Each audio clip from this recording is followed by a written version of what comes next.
अस्सलाम वालेकुम, नमस्कार, आदाब। मेरा नाम शमीना शफ़ीक है। मैं ऑल इंडिया कांग्रेस कमेटी से नासिक ज़िला नॉर्थ रूरल जो है और मालेगांव ज़िले दोनों के लिए ऑब्ज़र्वर नियुक्त हुई हूँ, क्योंकि आज पूरे महाराष्ट्र में संगठन सृजन अभियान चल रहा है। संगठन सृजन अभियान अलग अलग चरणों में अलग अलग प्रदेशों में जारी था। शुरुआत गुजरात से हुई थी और अभी इस समय जब महाराष्ट्र में ये अभियान चल रहा है, इस समय दिल्ली में भी है, त्रिपुरा में भी है और एक और प्रदेश है, मेरे ख्याल से अरुणाचल है, वहाँ पर भी चल रहा है। ये पूरा का पूरा अभियान नव निर्माण का है। जैसे जब सृजन की बात होती तो किसी चीज़ को नवीन तरीके से पैदा करना, फिर से निकालना। तो संगठन सृजन का जो मकसद है वो नए लोगों को संगठन में जोड़ना, पुराने लोगों के जो एक्सपीरियंसेस हैं उनको साथ लेकर युवा शक्ति, युवा जोश के साथ अलग अलग वर्गों के लोगों को साथ में लेकर, महिलाएं हो गई, ओबीसी से लोग हो गए, माइनॉरिटी से लोग हो गए, एससी से, एसटी से और ओबीसी से, जितने भी अलग अलग विभिन्न वर्ग हैं समाज के, उन सब के लोगों को समाहित करके संगठन का नया निर्माण करना। पिछले तकरीबन 8-10 दिन से मैं नासिक में थी। कल आपके मालेगांव रूरल ब्लॉक की यहाँ पर बैठक भी हुई। उस मौके पर भी यहाँ मालेगांव सिटी से बहुत लोगों से मुलाकात करने का मौका मिला। मेरे साथ यहाँ पर संगठन सृजन अभियान के सह प्रभारी जो महाराष्ट्र प्रदेश कांग्रेस कमेटी से जिनको नियुक्त किया गया है, अनीस अहमद साहब हैं, पूर्व मंत्री हैं महाराष्ट्र के और जाने माने नाम हैं। आपके मालेगांव में बहुत ज़्यादा खिदमत लोगों की बहुत सालों से कर रहे हैं। हमारे साथ नूर अंसारी साहब हैं जो भिवंडी से आते हैं, महाराष्ट्र प्रदेश कांग्रेस कमेटी के। आप भी स्टेट ऑब्जर्वर हैं और यहाँ पर हम सब के लिए गौरव की बात है कि एक महिला नेत्री इस पूरे के पूरे अभी जो लोकसभा है उसका रिप्रेजेंटेशन सदन में करती हैं। मालेगांव उसका एक बहुत बड़ा न सिर्फ हिस्सा है बल्कि मालेगांव का एक बहुत बड़ा अहम रोल रहा है उनको सांसद बनाने में, जिसकी बात वो खुद भी कहती हैं और बहुत फ़ख्र के साथ कहती हैं। तो ये हमारे लिए फ़ख्र की बात है कि एक महिला सांसद हमारे बीच में है, हम सब के बीच में है। आज जब देश में महिला आरक्षण पे इतनी बात हो रही है तो उससे बहुत सालों पहले पार्टी ने इंदिरा गांधी जी को प्रधानमंत्री जैसे उच्च पद पर बिठाया था और महिला सशक्तिकरण के लिए जिस तरह से कांग्रेस पार्टी हमेशा से काम करती आई है, उसी दिशा में ये एक अलग कदम है जिसमें महिलाओं को भी नए जिम्मेदारी देने की बार बार बात हो रही है। संगठन सृजन क्या है और क्यों है ये समझना बहुत ज़रूरी है। संगठन सृजन क्यों है ये सबसे बड़ी बात है। कांग्रेस के ज़्यादातर नेताओं को, कार्यकर्ताओं को विभिन्न ब्लॉक से, गांव से, खेड़ों से जो लोग आते हैं उनको अक्सर ये सवाल उनके जहन में रहता था कि ज़िलाध्यक्ष कौन बन जाता है, कैसे बन जाता है, हमें तो नहीं पता। अगर हम बनना चाहें तो कैसे बन सकते हैं, या हम ज़िंदगी हमने अपनी कांग्रेस को दे दी, क्या कांग्रेस के लोग जो आला कमान हैं, दिल्ली में बैठे लोग हैं, मुंबई में बैठे लोग हैं, क्या उनको पता है कि हम भी हैं, हम पार्टी के लिए अपना वक्त दे रहे हैं, अपनी एनर्जी दे रहे हैं। तो संगठन सृजन के लिए आदरणीय खड़गे जी जो हमारे राष्ट्रीय अध्यक्ष इंडियन नेशनल कांग्रेस के, आदरणीय केसी वेणुगोपाल जी जो संगठन महासचिव प्रभारी हैं और आदरणीय राहुल गांधी जी जो नेता सदन हैं और हम सब के लिए बहुत हमारी आवाज़ है, गरीबों की, माइनॉरिटीज़ की, दलितों की, पिछड़ों की सदन में आवाज़ है। उन सब को लगा कि कुछ ऐसा करना चाहिए जिससे ये जो आम शिकायत या सवाल लोगों के जहन में उठता है उसको ख़त्म किया जाए।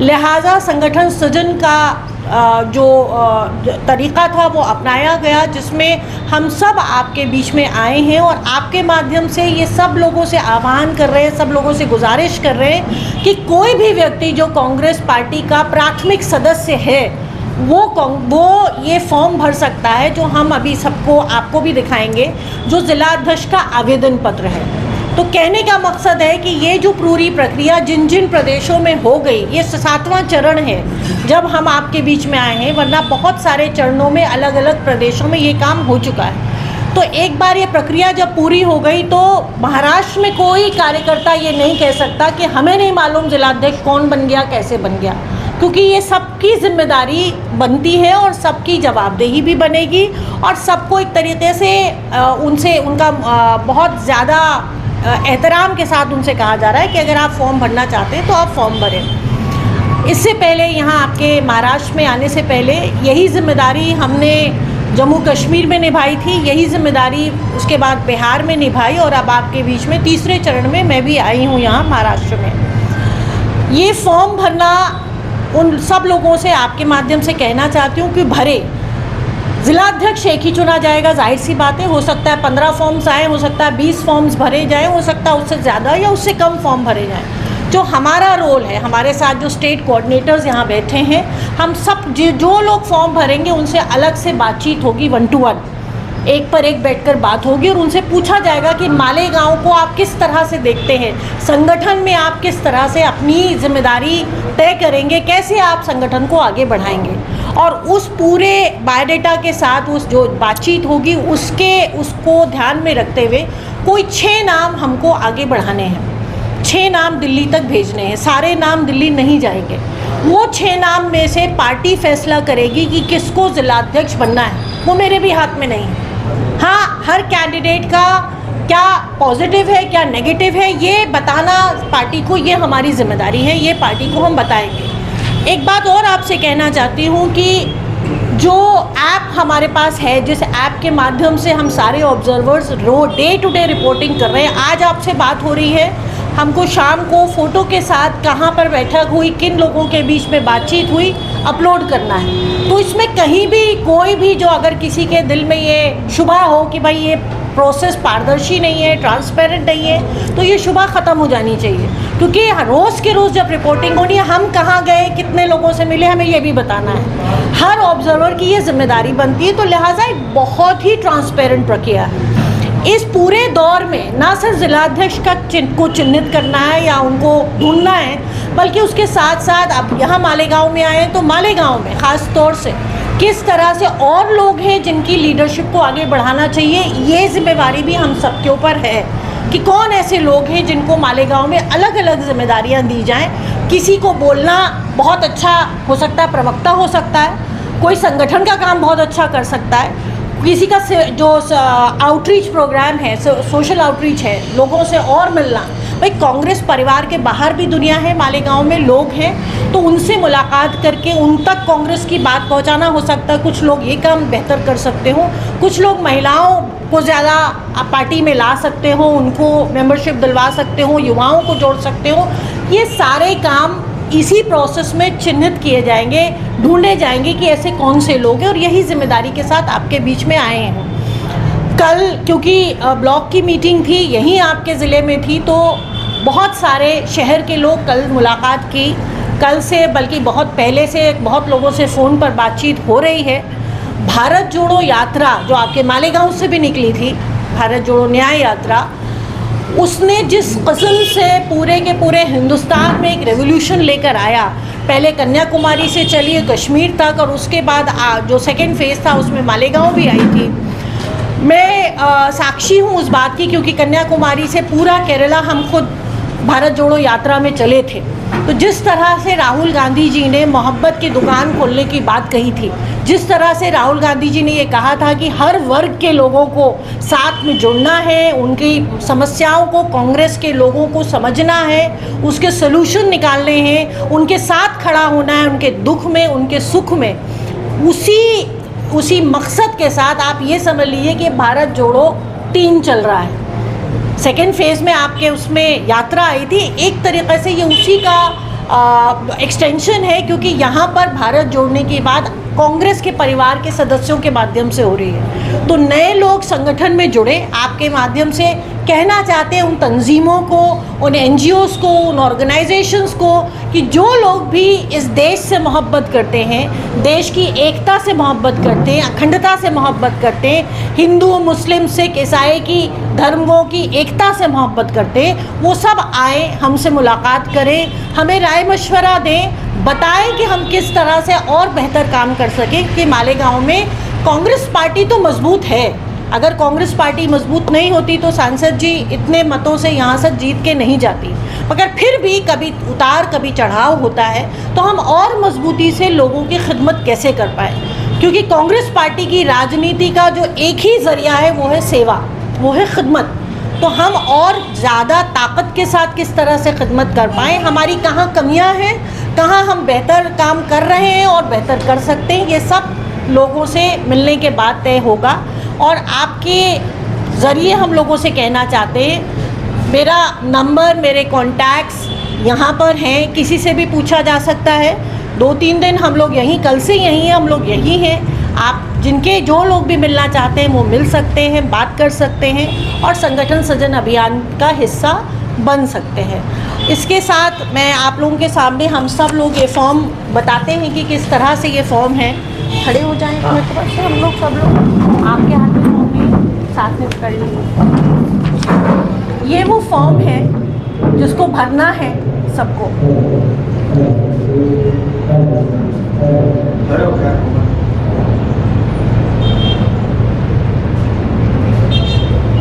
बहुत शुक्रिया। के बारे में जितनी डिटेल्स हम दे सकते थे हमने आपको दी। अब कोई सवालात हो तो आप पूछ लें। मगर मेरा एक गुजारिश है, संगठन सृजन तक ही रहिएगा, संगठन तक। संगठन के आगे का कोई भी जवाब हम लोग यहाँ प्रेस कॉन्फ्रेंस पे नहीं देंगे, तो संगठन की बात करेंगे, ठीक है? संगठन सृजन की बात, कांग्रेस के इतने बड़े लीडर जो है यहाँ पे बहुत सालों के बाद हमने देखा कि एक साल यहाँ पे बैठे हैं। आप ये चाहते हैं कि कांग्रेस को संगठित करना है यहाँ पे। मालेगांव शहर में 2 लाख वोट मालेगांव शहर में देते, उसके बाद से मालेगांव शहर में कांग्रेस का कोई भी लीडर मालेगांव शहर का पुरसान हाल पूछने के लिए नहीं है। आज आप आए हैं, आपका स्वागत है, हुई नहीं, लेकिन इससे पहले क्यों नहीं आए? ये संगठन सदन आप ये चाह रहे हैं कि पार्टी की क्या पोजीशन है वो जानने के लिए आप नए ही करना, तो उसी से जुड़ा हुआ ये सवाल है कि इतने दिन पार्टी ने मालेगांव शहर को एक साइड कॉर्नर क्यों कर दिया? हमें नहीं लगता कि पार्टी ने साइड कॉर्नर कर दिया। जब मालेगांव का रिप्रेजेंटेशन खुद सांसद जी कर रही हैं और वो यहाँ आती रहती हैं, और उनके डॉक्टर साहब हैं हस्बैंड, वो भी यहीं पर होते हैं, मुझे लगता है, क्योंकि जाहिर सी बात है लोकसभा क्षेत्र बहुत बड़ा होता है, हर वक्त वो नहीं हो सकती, तो परिवार के लोग, पार्टी के लोग, जो संगठन के लोग हैं वो भी होते हैं। तो मुझे नहीं लगता कि कहीं से भी नज़रअंदाज हुआ है।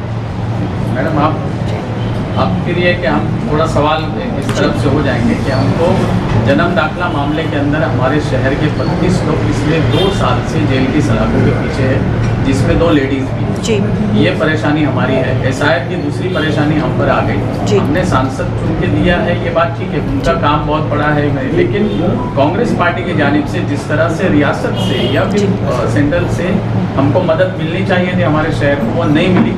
ये शिकायत आम तौर से, यानी आप ये है, आप अगर शहर में घूम जाएंगे तो सभी ये होंगे, सर मंत्री थे तो सर कई बार यहाँ पे आ जाते थे, कई बार आते थे, हर एक प्रॉब्लम सर को पता था। लेकिन अब जो है कांग्रेस पार्टी, जो गढ़ माना जाता था मालेगांव शहर में, कांग्रेस पार्टी ने ही मालेगांव को सौतेला छोड़ दिया, ऐसा लगता। आपके माध्यम से जो इन्फॉर्मेशन आई है, मैं इस पर सवाल नहीं उठा रही हूँ, मगर ये आपसे वादा करती हूँ कि ये जो आपने अभी प्रॉब्लम बताई है, इसको पार्टी के जितने भी सीनियर लीडरशिप है उनके सामने रखा जाएगा, और आज ही रखा जाएगा। और अगर कोई गलती, कोई कोताही हुई है तो उसके लिए हम माफ़ी मांगते हैं पार्टी की तरफ से, और इंशाल्लाह आगे बेहतर काम होगा। संसद को अभी 2 साल होने के आ रहे हैं, पार्लियामेंट का इलेक्शन हुआ, यहाँ के लोगों ने उनको अच्छी अक्सरियत से वोट दी और वो ये मानते हैं कि हम इसी वजह से चुन कर। लेकिन आज 2 साल होने का है, मालेगांव में एमपी फंड से कोई काम नहीं हुआ है। आज मालेगांव शहर के अंदर कोई काम नहीं हुआ। देखिए, इस पे हम अभी जवाब, हमने आपसे गुजारिश की थी, हमारा मुद्दा बैठ कर रहा है, हम संगठन से, हम आपसे गुजारिश कर रहे हैं संगठन को नया कैसे बनाएं, जो संगठन की समस्याएं हैं, जो आप कहना चाह रहे हैं, मुझे लगता है सांसद जी आपके बीच में रहती हैं, आप उनसे अलग से बात कर लीजिएगा। तो आप संगठन मजबूत कर रहे हो, संगठन मजबूत करेंगे तो जो लोग वोट दिए हैं उन्हीं लोगों से संगठन मजबूत होगा, उन्हीं का काम नहीं हो रहा है, वही शिकायत सांसद जी आपसे अलग से बात करेंगे इसमें। उनका राब्ता ऑफिस भी नहीं है मालेगांव। सांसद जी अलग से बात करेंगे जी। नहीं, राब्ता ऑफिस क्यों नहीं है? पूरा डिस्ट्रिक्ट आप ऑफिस में बैठे हुए हैं, इससे बड़ा राब्ता ऑफिस क्या हो सकता है पार्टी का? ये तो हिदायत साहब हर वक्त मुलाकात कर लेते हैं लोगों को, लेकिन मैडम कहीं नहीं मुलाकात होती है, एक ऑफिस भी नहीं है उनका पब्लिक से मुलाकात करने। मैडम आती है मालेगांव, कब आती है चले जाते हैं, समझ में नहीं आता है। देखो, पता भी नहीं चलता है कि सांसद जी मालेगांव आई है। मैं बात करती हूँ अभी। ऐसा है कि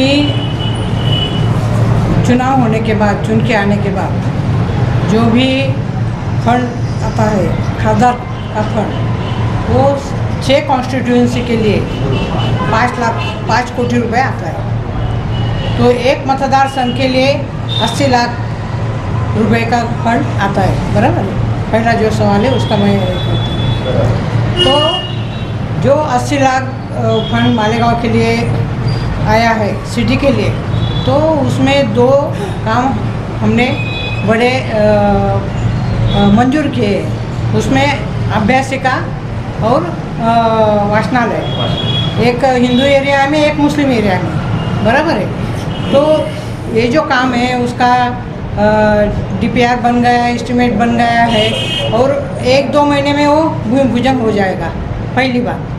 दूसरी बात जो है कि कैंसर हॉस्पिटल के लिए हमने बहुत सारी जगह ढूंढी। एक जगह जो है वो तय किया है, लेकिन उसका जो वो जगह का जो हस्तांतरण है वो कलेक्टर ऑफिस में वो काम चल रहा है। और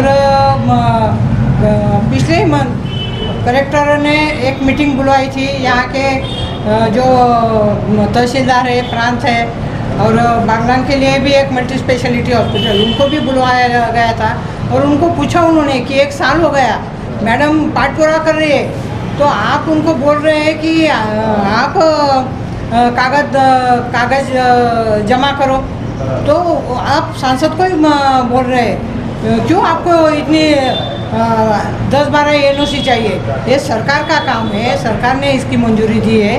कैंसर हॉस्पिटल है, ये अगर हो जाएगा तो गरीब लोगों के लिए, मालेगांव के लिए अच्छा काम होगा।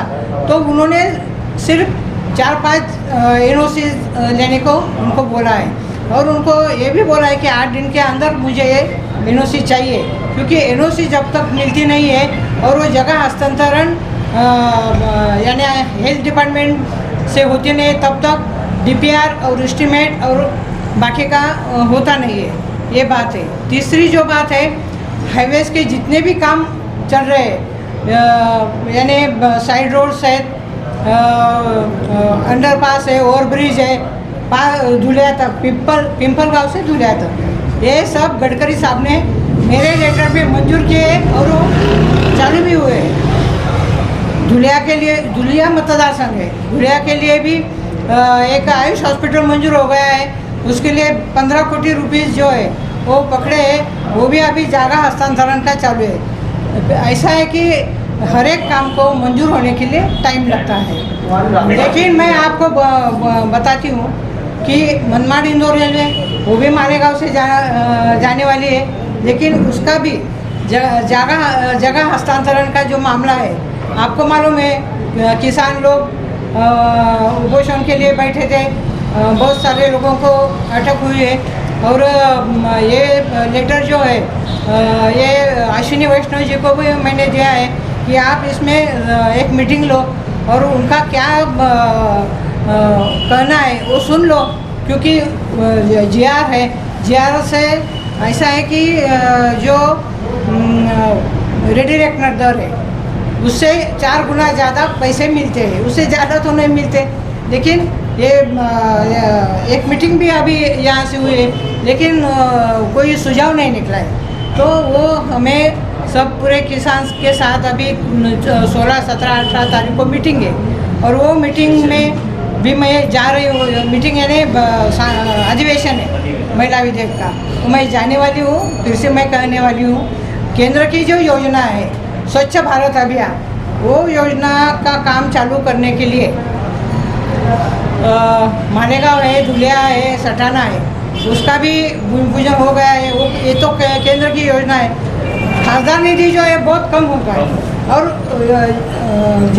जब मैं आती हूँ तब जो भी निवेदन है वो रास्ते के मिलते हैं, ड्रेनेज के मिलते हैं। और ये ड्रेनेज का काम तो कॉर्पोरेशन से चल रहा है, अभी तो बॉडी भी आ गई है, तो वो काम उनकी जिम्मेदारी वो पूरा कर लेंगे। लेकिन जो भी एक 4-5 बड़े काम करने के हैं मालेगांव के लिए, वो तो हो जाएंगे, ऐसा मैं आपको विश्वास देती हूँ। और आपने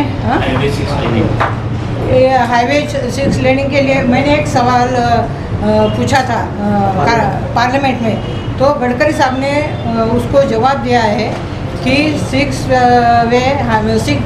लेनिंग हाईवे मंजूर हमने किया है और उसका DPR भी अभी चल रहा है, हो रहा है। तो ये बहुत बड़ा काम होने वाला है। और बस जहाँ जहाँ पे एक्सीडेंट पॉइंट्स है वहाँ पे अंडरपास होंगे, नहीं तो और ब्रिज होंगे। और सब ये काम चल रहा है मैडम, लेकिन मालेगांव की आवाम चाहती है थोड़ा बहुत यहाँ भी थी कि यहाँ आपका मैं सुनो मैं खड़े रह के बात ऐसा है, मालेगांव तुम्हें आपका है तो मेरा भी मालेगांव गाँव है। और आप सभी ने मालेगांव ने बहुत मुझे मदद की है, सभी पक्ष ने मुझे मदद की है, कांग्रेस पक्ष ने तो की है, लेकिन सभी ने, मौला है, मौलवी है और सभी धर्म के लोगों ने मुझे मदद की है। इसलिए मुझे इतने वोट्स 1,98,500 वोट्स यहाँ पे मिले हैं। बाकी के भी कॉन्स्टिट्यूंसी में वोट बढ़े, इसलिए हम चुन के आए, नहीं तो इतना आसान नहीं था। और ये जो मुझे संधि मिली है तो इसका तो मुझे पूरा ध्यान है। एक बात ध्यान पे रखो कि हम कांग्रेस के हैं, बराबर है, सत्ता यूटी के, बीजेपी के, उनसे निधि लेकर आना और काम करना ये मुश्किल है। फिर भी हम ज़्यादा से ज़्यादा कोशिश यहाँ पे कर रहे हैं। और आपको मालूम है कि उन्होंने नैरेटिव बना दिया पूरे दिल्ली तक। हाँ, तो मैं जब भी केंद्रीय मंत्री के पास जाती हूँ, मालेगांव धुलिया बोला तो उनका यानी करंट लग जाता है। तो मैं उनको समझाती हूँ कि आप जो सोच रहे हैं ऐसा नहीं है। मालेगांव ने हमेशा सेक्युलर जो उम्मीदवार है उनको ही वोटिंग किया है, लेकिन इस वक्त ऐसा हुआ कि MIM का उम्मीदवार नहीं था, वंचित आघाड़ी का फॉर्म बाद हुआ था और जो मेन पक्ष था वो बीजेपी और कांग्रेस, इसमें ही हुआ है। और बाकी जो कॉन्स्टिट्यूंसी है उसमें भी मेरे वोट्स बढ़ गए हैं। और मालेगांव में इसके पहले के जो 3 चुनाव हो गए उसमें बीजेपी के उम्मीदवार 6,000 से आगे गया नहीं है। हमेशा 5,500, 6,000, 4,000, 4,500 इतने वोट्स मिले। तो आप नैरेटिव मत करो, ऐसा वो हंस लेते हैं। और वो क्या है, और आपने मैडम को एक सवाल उठाया था कि जो जन्म दाखिला का बात, हाँ आपने सवाल उठाया था। तो आपको मालूम है जोर भाई, आप भी थे, हमने एक मीटिंग ली, सभी पक्ष के अपने कार्यकर्ता थे, नेतागण थे, पुलिस अधिकारी थे, उनसे हमने बात किया कि हमारे लोगों को परेशान मत करो और जो बुजुर्ग है उनको ज़्यादा टाइम मत बिठाओ। और जो आप बोल रहे हैं कि कुछ केसेस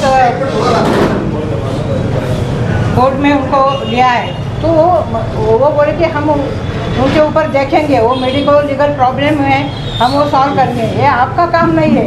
ऐसा है, अभी ऐसा है कि मालेगांव में जिसको भी प्रॉब्लम आता है, अभी किसानों को अतिवृष्टि और